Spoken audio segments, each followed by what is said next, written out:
Bem-vindos ao Bekim Balachá 6, shiur número 64. A gente está no Siman Kuf Samech, Bezat Hashem, hoje terminando o Siman 160, Alachot 41 e 42. Bezat Hashem, depois a gente vai para a introdução do próximo Siman. Então, na Alachá 41, a gente fala sobre, estava falando sobre, nas últimas Alachot, sobre a quantidade mínima de água para fazer Netilat Yadayim. A gente falou que a quantidade mínima de água para poder fazer Netilat Yadayim é Revi'it 81 ml. Porém, está escrito na Halachá que duas pessoas podem compartilhar os mesmos 81 ml. Como assim?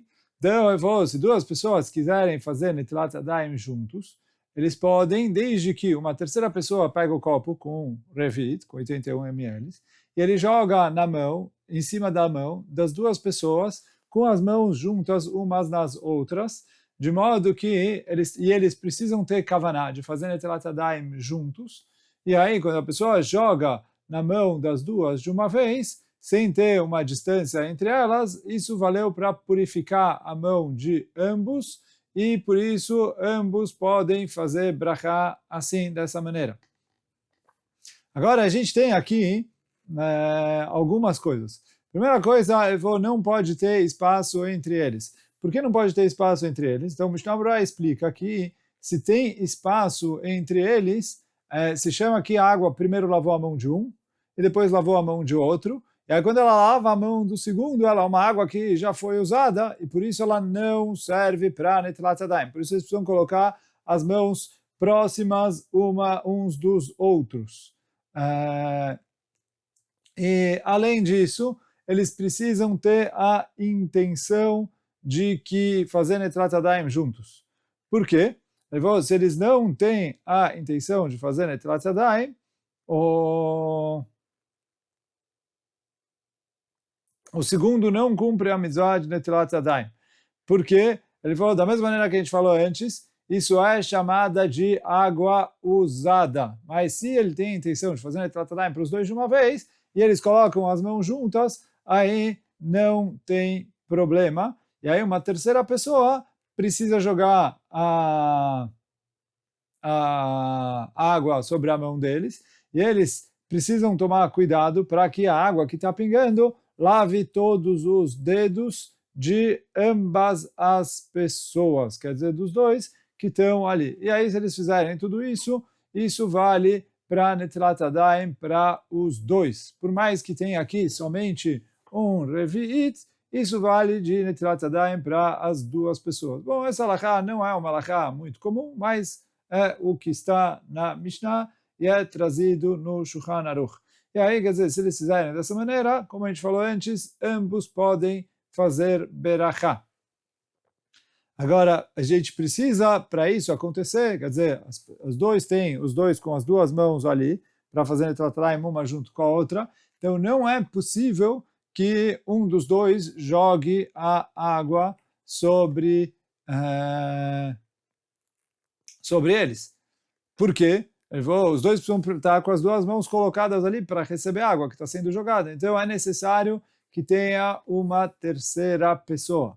Agora, quando eles não têm uma terceira pessoa, eles precisam fazer que jogar, lavar separado, quer dizer, primeiro vai jogar para um e depois para o outro.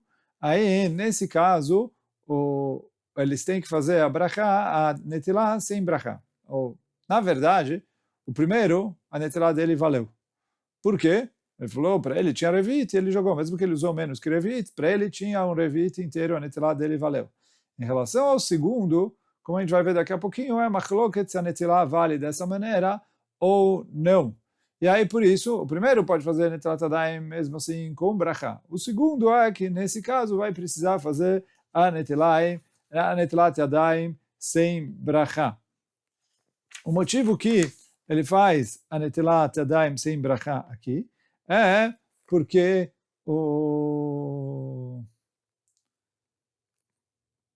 nesse caso tem machloket, quer dizer, a Gemara, quer dizer, como a gente falou antes, está escrito na Mishnah que duas pessoas podem fazer Netilat Yadayim com a mesma água. Então, o Ramban explica que é do jeito que a gente falou antes, que é com ambas colocando as mãos ali, uma terceira pessoa jogando a água sobre eles. Então, essa é a explicação do Ramban. O Rashi explica que primeiro um e depois o outro. Aí a gente vai falar, mas para o segundo não tinha revit? Fala o Rashi, já que a água veio de um copo que tinha revit e sobrou, e quando o primeiro fez netilá, ele já tinha kavaná, e o segundo já tinha kavaná, que eles iam fazer netilá um logo depois do outro, então isso se chama que a água veio mishiure tahara, do que sobrou de revit, e ainda é o suficiente para ele poder fazer netilat yadayim. Então essa é a explicação do Rashi. Agora, o Rashi concorda que o jeito do Ramban valeu. O Ramban fala que, de acordo com o Rashi, não valeu. O Shulchan Aruch, quando traz as duas opiniões, ele traz o Ramban como Stam e o Rashi como Yeshomrim. Então, por isso, a Halachá, como a regra é Stam e Yeshomrim, a Halachá é como Stam, o Shulchan Aruch posek Halachá conforme a opinião do Ramban. E por isso, que a gente falou em cima, se ele faz conforme o Ramban, ele pode até fazer brachá. Até porque o Rashi concorda com isso. Depois a gente vai ver que tem gente que discorda, mas o Rashi concorda com isso. Se ele não consegue fazer como o Ramban, porque não tem uma terceira pessoa para lavar a mão deles, e aí eles estando só os dois sozinhos, eles são forçados a fazer um de cada vez, conforme o Rashi. Então, de acordo com o Rashi, essa netilá é válida, mas de acordo com o Ramban, essa netilá não é válida. Por isso é que a gente falou que ele faz netilat yadayim sem brachá. Agora, voltando, de acordo com o Ramban, o problema está no segundo. O primeiro pegou um copo que tinha revit e fez netilat yadayim. Depois o que sobrou, sobrou, mas ele fez netilat yadayim com um copo que continha revit, então o primeiro pode até fazer brachá para o Ramban. Todo o nosso problema é em relação ao segundo, que de acordo com o Ramban não valeu, de acordo com o Rashi valeu, por isso que a gente falou, não tem outro jeito, faz isso sem berachá. Agora a gente falou que se ele vai fazer conforme o Ramban, ele pode até fazer com berachá. Verdade, apesar de que tem alguns rishonim que machmirim mais do que o Ramban. O Rambam com mem e o Rabbeinu Yonah, eles falam que para duas pessoas fazerem netilat yadayim de uma vez, eu preciso que o copo tenha 2 revi'it. Então, assim é o Rashi, o Rambam e o Rabbeinu Yonah. Então, se ele vai fazer conforme o Ramban que a gente trouxe antes, que o Shulchan Aruch passa assim na Halachá, mesmo que ele está indo contra o Rambam e o Rabbeinu Yonah, já que o Shulchan Aruch passa assim na Halachá, e a machlokut é em relação a mitzvah e não em relação a brachá, eu falo que a gente não fala safek brachot laquele mesmo contra o Shulchan Aruch, e já que o Shulchan Aruch posek conforme o Ramban, se ele fizer de acordo com o Ramban, pode até fazer brachá.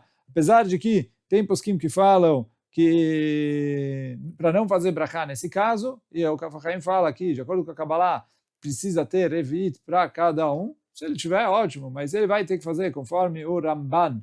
2 pessoas fazendo netilat yadayim de uma vez, do jeito que a gente explicou, ele pode até fazer berachá. Então isso foi a Halachá 41. Não é muito prático, mas até para a gente entender um pouquinho as shitot. E aí, quer dizer, de acordo com o Rashi, quando 2 pessoas vão fazer no mesmo copo, uma e depois a outra, quando desde o começo eles já tinham kavaná de fazer assim, e eles fazem um logo depois do outro, então isso ainda é chamado que os 2 fizeram de uma vez e o segundo valeu a netilá dele. O Ramban discute com isso, e como a gente falou agora, o Shulchan Aruch você conforme o Ramban. Então essa foi a Halachá 41. Halachá 42. A gente estudou uma regra que em netilat yadayim, safek le'akel. Na dúvida de netilat yadayim, a gente fala que a netilá valeu. Então, baseado nessa regra, se a pessoa pegou um copo e ele fez netilá, e depois ele ficou com a dúvida, peraí, será que esse copo tinha revit ou não tinha revit? Ele está na dúvida se tinha revit ou não. Bediavad, eu falo que a netilá valeu. Por quê? Ele falou, olha, na dúvida se tinha revit ou não, só fez drabanan lekula. Mas, se ele tem um copo, e agora ele olha para o copo e ele não sabe se tem revit no copo, eu não posso deixar ele fazer netilat yadayim com esse copo. Aí você fala, por que eu não falo Safek Netilat Yadayim, eu posso facilitar? Resposta é, aqui qual é o Safek? Você falou, eu não sei quanta água tem. Ele falou, você não sabe porque você não sabe medir. Pega uma balança e pesa quanta água tem. Tipo, vê com um copo vazio e com um copo cheio a diferença de peso. Então aí você vai saber quanta água tem. Você vai saber se tem revito ou não. Ou coloca ali num lugar graduado para você ver quanta água tem. Você vai saber se tem mais que revito ou menos que revito. Então, se eu não tenho agora como medir, porque me falta instrumento, ou eu não sei, ele falou, isso não se chama safek.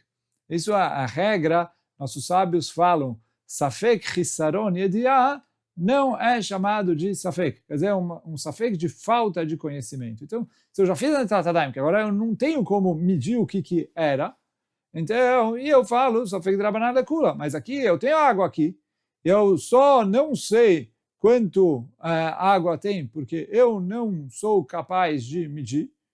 Então aí, nisso eu não considero um safek, porque safek chisaron não é safek. Aí por isso eu não posso fazer Netilat Yadayim com esse copo até eu arranjar um pouco mais de água para ter certeza que tenha revi'it.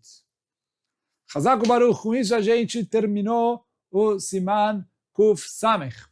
Agora, Bezat Hashem, como a gente falou no começo, vamos para a introdução do Siman Kuf Samech Aleph. A gente está começando agora, Bezat Hashem, o Siman 161.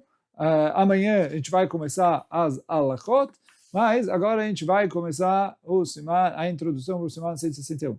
No Siman 161 a gente vai falar sobre as leis de Chatzitza. O que é Chatzitza? Então, antes de entrar em Netilat Yadayim, a gente aprende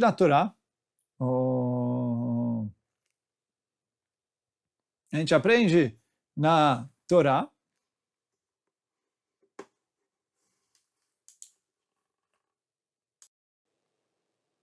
Então, Davka, esse pasuk, a gente vai ler Bezat Hashem agora essa semana, Parashat Metzorah, né? Essa semana a gente lê duas Parashiot, Tazria Metzorah. Então, a gente fala na Torá que está escrito Verachat et besaro bamaim vetaheh, que ele vai lavar a sua carne na água. Quer dizer, está falando quando ele vai mergulhar no mikve, mas aprendem Chachamim do que está escrito que ele vai lavar a sua carne, que ele não pode ter alguma coisa, alguma substância, algum objeto, alguma coisa, separando entre a carne dele e a água. Quando ele vai entrar no mikve, ele precisa entrar com o corpo inteiro dele do mikve. Isso que está escrito, que ele precisa colocar toda a carne dele dentro do mikve, quer dizer, ele precisa entrar com o corpo inteiro dentro do mikve. E daqui aprende Chachamim que se tem alguma chatzitza, isso não serve para o mikve. Quer dizer, se tem alguma coisa separando, impedindo o contato do corpo com a água, isso não serve para o mikve. Então, isso daqui vem a origem das leis de Chatzitza. Porém, a Gemara traz, em alguns lugares no Shas, Masechet Sukkah, Masechet Eruvim, entre outros, que as leis de Chatzitza têm aqui uma halakha le Moshe Sinai. O que é halakha le Moshe Sinai? Que ele fala assim, eu tenho 3 níveis de Chatzitza.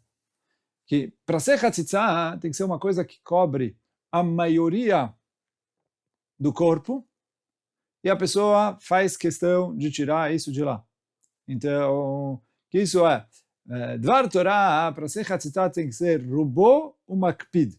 Então, pela Torá, apesar de que está escrito na Torá, Verachatz et kol besaro, que ele vai lavar toda a carne na água, quer dizer, que ele vai entrar inteiro no mikve, fala Gemara, se tem alguma coisa que está cobrindo o corpo dele, e está cobrindo a maioria do corpo, ele faz questão de tirar de lá, então isso é considerado Chatzitza pela Torá. Se tem, então assim, para ser Chatzitza pela Torá, ele tem 2 condições. Uma é cobrir a maioria do corpo, e 2 é que ele faz questão de tirar de lá.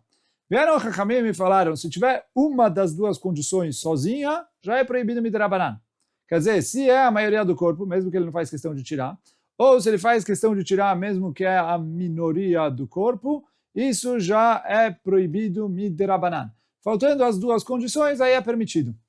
Então, quer dizer, se também não é rov gufo, é miutô, e eino makpid, e ele não faz questão de tirar de lá, aí é permitido lekatchila.